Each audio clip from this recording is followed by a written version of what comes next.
Hey everybody, Tanya Humphrey coming in from Colorado. Do you find yourself saying, I don't have time for blank a lot? And whatever that blank is usually something involving your business. Are you in the habit of saying, I don't have time for whatever it might be, doing my lives, I don't have time for writing emails, I don't have time for follow-up, whatever it may be in your business? All of us have multiple commitments that are pulling on us, from all different parts of our life. So we might have kids, we might have a full-time job, we have spouses, we have laundry, we have, all kinds of things that are pulling on us from all over the place. But if you don't learn to manage your calendar and your time consistently, it's really going to start to have effects on your business. So today, on today's Daily Dose of Awesome, I'm going to give you 5 tips for organizing your calendar in a way that can help you move your business forward. And I'm also going to give you one mindset shift that you may want to think about making if you're that person who never has the time to get stuff done. And I'm going to do that at the end. So for those of you that don't know me, I'm Tanya Humphrey. I'm actually one of the mentors in our Fast Track community. And as you're hopping on, say hello, tell me where you're coming in from.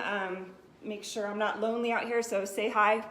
And I'll give you a shout out. And hopefully I can see the comments. Sometimes my phone gets a little bit squirrely. I'm hoping that they're going to show up today. So drop your name, where you're coming in from, and say hi as you're hopping on for me. Okay, so I'm going to jump right into this and right into the tips. So tip number 1 is first understand how much time you have to work your business. That's step 1 for the week. So how much time are you willing to commit to your business during the week? And make sure that it fits for your schedule, right? So you have to be sure that you can stick to it. You want to be fiercely protective of the time that you put for your business. Hey Chuck, thanks for coming on. Appreciate you hopping on. So you want to be fiercely protective of that time that you put aside for your business. So just look at your week and say, how many hours over the week can I commit to? Hey Rachel, thanks for coming in. From California, nice. Hey Rebecca, yay, my comments are working. From Michigan, I hear you guys are a little bit cold out there right now. We're cold here in Colorado too.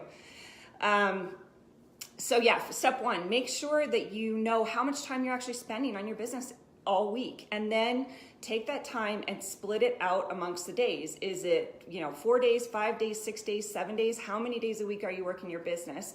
Split the time across the days that you can commit to working your business. Okay, so that is step 1. Hey Sri, thanks for coming on. Hey Ron, thanks for coming on. That's step 1. Know how much time you actually have over the week, and then split it up amongst the days. Okay, so step 2 is that, and then you're going to want to split, I knew I was going to forget this, you're going to want to split that time into 4 different categories, and that's steps 2 through 5. I'm going to tell you what the categories are. Okay, so step 1, have the time, split it amongst the days, and then you're going to want to split that time into 4 different categories. Hey Diane, all the way from Jamaica, nice, thanks for coming on. Okay, so category 1, and this is step 2, is your income producing activities. So can you guys do me a favor? Drop some of your income producing activities. So, in network marketing, it's talking to humans, right? And that may not be literally face to face. It may be you're doing it through instant messenger, but it's actually speaking to people. It's getting them to take a look at your business opportunity. So I want you guys to drop in the comments some of the things that you think are income producing activities for your business. And that is category 1. You want to put that into your calendar. What are the income producing activities? And you want to block out time for your income producing activities. That's the first thing you want to put into your calendar. The second set of time that you want to put in is creative time for producing content. So you guys, you should be producing at least 1 piece of content every day, right? Because we're building online, it's social media, you've got to have that content out there.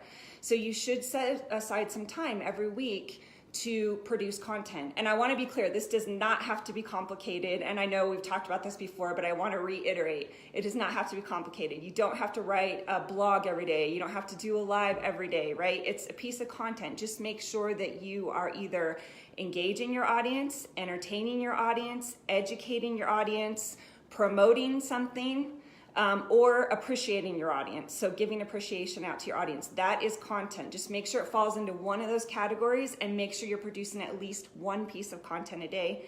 And you want time in your calendar to actually be able to create that content and make it meaningful for your audience. So that's the second category that you want to put in.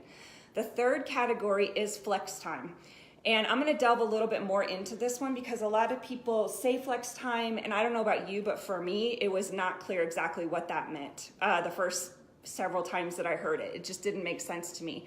So I'm going to try to make this a little bit clearer. Flex time, this is how I handle my flex time. So I'm full-time in my business, so Fridays are my flex time day. I literally put a whole day for flex time. The only thing I schedule in that day is following up, and that's in the morning. The rest of the day is open, and here's why. Let's say that Monday or Tuesday, you have some family emergency, the kids get sick, you get sick, you have a schedule with somebody, a calendar schedule with someone, and they get sick. Instead of it flipping your entire week on its end, you then just move those appointments to the flex time, whatever your flex time is. For me, it would be Friday, right? I would say, no problem, I have time on Friday. Or, hey, my kids are sick, do you mind if we move it to Friday, right? It doesn't have to make your whole calendar upend when something happens that's unexpected, and life is definitely gonna happen. If you have flex time, then you just move it. You move it to that time and it doesn't mess up the rest of your calendar. So hopefully that makes flex time a little more clear. I know for me in the beginning, it was a little bit confusing. So that's what your flex time is for. It's for taking the things that you don't know are coming and moving it to space that you've already set aside. And if you're not full-time, it may not be a full day. It may be just an hour during the week that you know you're not gonna schedule anything so that anything you need to move can get moved to that time. Hey, Kathy, thanks for coming in from Arkansas. Okay, so then the last category of things that you want to be sure to schedule in your day and in your week is time to recharge and personal development. And I know a lot of you are in network marketing or have been, in network marketing, and so we really push the personal development, right? We're all about personal development. So it's definitely important to put into your schedule, but you also want time to recharge yourself. And the reason I kind of put these together is that some people do it at the same time. So some people work out while listening to a podcast, or some people work out while listening to audio on book, right? So you want to be able to schedule it in. And then some people want to sit down and actually read with a book and then work out separately and listen to music. I'm actually one of those people. I hate listening to podcasts while I'm working out. It's just, I like the music. So I like this in the same category, but you want to be sure that you schedule both, right? And you fit it into your day. If recharging for you is sitting down with coffee with a friend or a glass of wine with your husband or wife, then do it. But take the time to recharge. Take the time to mentally take a break, physically get yourself, into a place where you're ready to work.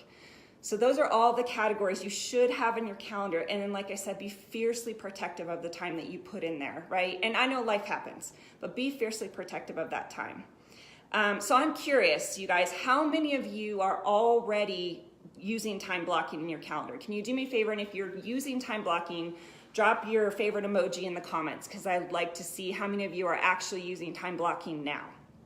So drop your favorite emoji in the comments. And oh, sorry, Ron, let me see. This is crazy. I'm going to say my calendar and stuff. Oh, that's so funny. Great minds think alike, Ron. So if you are already time blocking, and Ron, it looks like you are, go ahead and drop your favorite emoji so that I know, who's doing it. Chuck, great. That's awesome. And for those of you that are time blocking, do you or have you ever found yourself, even though you've blocked out all that time in your calendar, getting to the end of the week and still there are things that aren't getting done, right? You still have that, I didn't have time to do blank, whatever it might be, my live, my email, my blog, whatever it might be. If you have now or ever found yourself in that position, drop a 1 in the comments. By the way, I would be dropping a 1 because sometimes it happens, right? And if you're one of those people who you get to the end of the week or the end of the month and you go, oh my gosh, there's so many things I didn't get done. I didn't have time to do X, Y, and Z. Here's the shift that you're probably going to want to think about making, right? And this was a huge shift for me. Instead of saying, I didn't have time to do my live, or I didn't have time to write that email, or I didn't have time to whatever, right? Fill in the blank, whatever it may be. change your verbiage for just a little bit. Every time, instead of saying, I didn't have time to, change your verbiage to this. Say, I prioritized blank over blank. Because really, in our lives, that's what it is, right? We are prioritizing something over something else.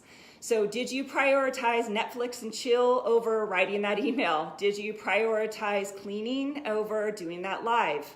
What is it you prioritize over the business-related activities? And then take a pause and check your gut. How does your gut feel about you saying you prioritize this over this? And I promise you, your gut does not lie to you. If you say, I prioritize taking care of my sick kid over doing a live, your gut's gonna say, you know what, yeah, sometimes that's how life is, and you've gotta put certain things into perspective, and you needed to take that time. But if you say to yourself, I prioritize drinking a whole bottle of wine over doing a live, and of course I'm exaggerating, but if you something like that, your gut's also gonna say, maybe that wasn't the best use of my time. So try just changing your verbiage, your mind shift for a little bit, and then check your gut and see, are the things you're prioritizing over your business really things that you should be prioritizing over your business?